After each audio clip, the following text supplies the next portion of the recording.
भूमिका एकच आहे की आमचा जो शेतकरी आहे, दूध उत्पादक आहे, तो सकाळपासून संध्याकाळपर्यंत धार काढतो, वैरण आणतो आणि एवढं काबाड कष्ट करून दूध आपण संघाला पाठवतो.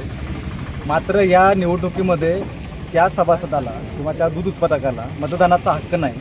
त्याच्यासारखी दुर्दैवी गोष्ट कोणती नाही. दुसरी गोष्ट अशी आहे की आपण जे संचालक पाठवतोय तर आम्हाला आमच्या हक्काच्या दुधाच्या संदर्भात, दरवाढी संदर्भात आम्हाला आंदोलन करावे लागतात.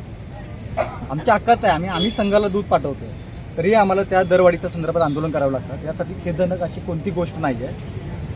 आम्ही सर्व संचालकांना की जे आज सभासद ढेरीच्या माध्यमातून त्यांनी ठराव गोळा केलेले आहे ते जाऊन प्रश्न मांडणार आहेत का, किंवा या 5 वर्षामध्ये त्यांच्याकडे आराखडा कोणता आहे तो सादर करणार आहेत का. शेतकऱ्यांनी काय करायचं आहे, कुणाकडे बघायचं आहे, रात्रंदिवस राबायचं आणि तुमच्याकडे दूध घालायचं, त्याच्याबद्दल त्यांच्याकडे ठोस असं काहीच नाही शेतकऱ्यांच्याकडे. आणि याच्यासाठी हे आत्मकलेश आंदोलन आहे की जेणेकरून आम्हाला आमच्या हक्काचा न्याय मिळाला पाहिजे. गेली अनेक वर्ष असे प्रलंबित कामं आहेत की गोकुळचं नाव खराब करण्याचं काम चालू आहे. तुम्ही तुमचा असा डाव आहे का की बाहेरच्या राज्यामध्ये काही संघ इथं आणायचे आहेत काय, काही कंपन्या इथं आणायच्या आहेत का. आमच्या गोकुळशी आमचं नाळ जुळलेलं आहे. आम्हाला त्यांची आपुलकी आहे, ती आमची प्रतिमा आहे आणि ती टिकली पाहिजे. त्याची बदनामी करायला नको पाहिजे. भांडण तंटा जो काही गोष्टी असतात त्या घरामध्ये असाव्यात आणि जो काही विषय आहे तो संघामध्ये सोडवला गेला पाहिजे.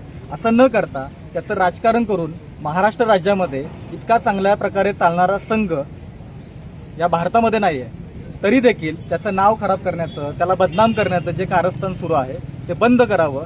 याच्यासाठी आम्ही आत्मकलेश आंदोलन करतोय. आमचा आत्मा काय म्हणत असेल, ज्या लोकांनी दूध घातलं आज ते आयात सुद्धा नाही आहेत, अशा अनेक आहेत दूध उत्पादक या आयातमध्ये नाही आहेत, त्यांना काय वाटत असेल की आम्ही काबाड कष्ट करून अशा संघाला दूध घातलं, त्या संघाची अशी अवस्था होते, अशी बदनामी होते.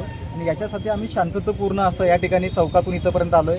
आजही इथं शांतता आम्ही हे करतोय आणि त्याच्यानंतर आम्ही थोडंसं आमच्या काय मागण्या आहेत त्या आम्ही लोकांपर्यंत आणि प्रशासनापर्यंत पोहोचवणार आहोत. प्रत्येक पनीर सारखं नसतं. शुद्धतेची खात्री करूनच योग्य पनीर निवडा.